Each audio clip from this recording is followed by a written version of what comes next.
Hello friends, मैं हूं अलका यादव। जी हाँ, एक और शुक्रवार और एक और नई कहानी। और आज की कहानी का नाम है हर चीज को अपना ना समझे। एक बार की बात है, एक बार एक राजा था और वो राजा बहुत ही ज्यादा घमंडी था। उसको अपने राजमहल का भी बहुत ज्यादा घमंड था। वो किसी भी आम व्यक्ति को उसमें प्रवेश की अनुमति प्रदान नहीं करता था। दूर दूर तक उसके घमंड की चर्चा फैली हुई थी और इस कारण से उसके आसपास के, यहाँ तक कि दूर दूर के राज्य के राजा भी उससे मित्रता का व्यवहार नहीं रखना चाहते थे। एक दिन क्या हुआ कि उसी राजा के राज्य में एक साधु आया और उन साधु ने भी उनके घमंड की बात को सुन लिया था। अब साधु के मन में विचार आया कि वो उनको इसका सबक सिखाकर रहेंगे। तो साधु ने एक तरकीब सोची और उसके बाद तुरंत ही उन्होंने कुछ नहीं किया और वो सीधे ही राजमहल के अंदर दौड़कर चले गए। उन्होंने पहरेदारों से किसी से भी बात करने की जरूरत नहीं समझी। उसके बाद धीरे धीरे सब उसको पकड़ने की कोशिश कर रहे थे, लेकिन साधु बहुत तेज गति से अंदर की तरफ भागता हुआ जा रहा था। उसके बाद क्या हुआ कि साधु बिल्कुल राजा के सामने जाकर खड़ा हो गया। जैसे ही राजा ने देखा तो राजा पहचान चुके थे कि वो एक साधु है, महात्मा है। उसके बाद राजा ने तुरंत ही बहुत ही गुस्से में कहा कि तुम बिना पूछे ऐसे इस तरह से मेरे राजमहल में क्या करने के लिए आए हो? तुम कौन हो, क्या करने के लिए आए हो? किसी से पूछा तक भी नहीं है। तो उसके बाद जो साधु था उसने कहा कि मैं आज रात को यहीं विश्राम करूंगा, यहीं सोऊंगा और कल यहाँ से चला जाऊंगा। मैं ये जो आपकी सराय है यहाँ पर रुकने के लिए आया हूँ।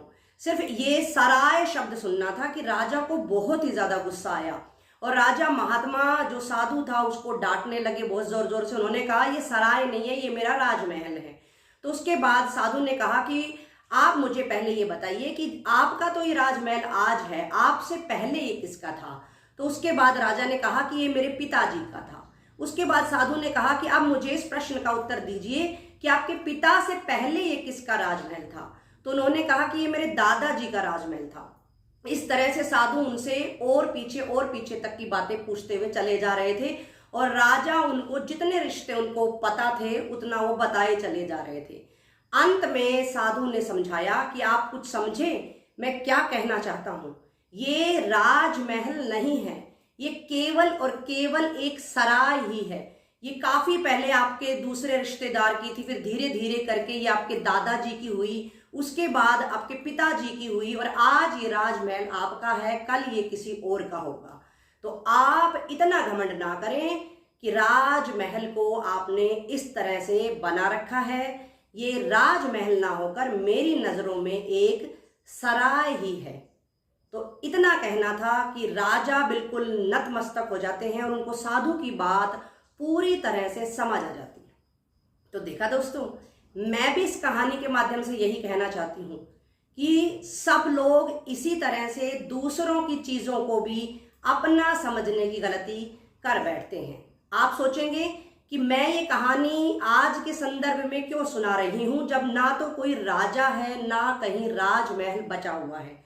तो मैं आपको कहना चाहूंगी कि भले ही राजा और राजमहल की कहानी काल्पनिक थी, लेकिन ये कहानी आप पर और मुझ पर, हम सब पर ये ठीक बैठती है। आप चाहे किसी दफ्तर में हो, स्कूल में हो, किसी भी ऑफिस में हो, आपने भी ये महसूस किया होगा कि कहीं ना कहीं कुछ लोग ऐसे अवश्य होते हैं जो दूसरों की चीज को अपनी चीज समझ बैठते हैं। उनको लगता है कि वो पब्लिक प्रॉपर्टी ना होकर वो उनकी खुद की संपदा है।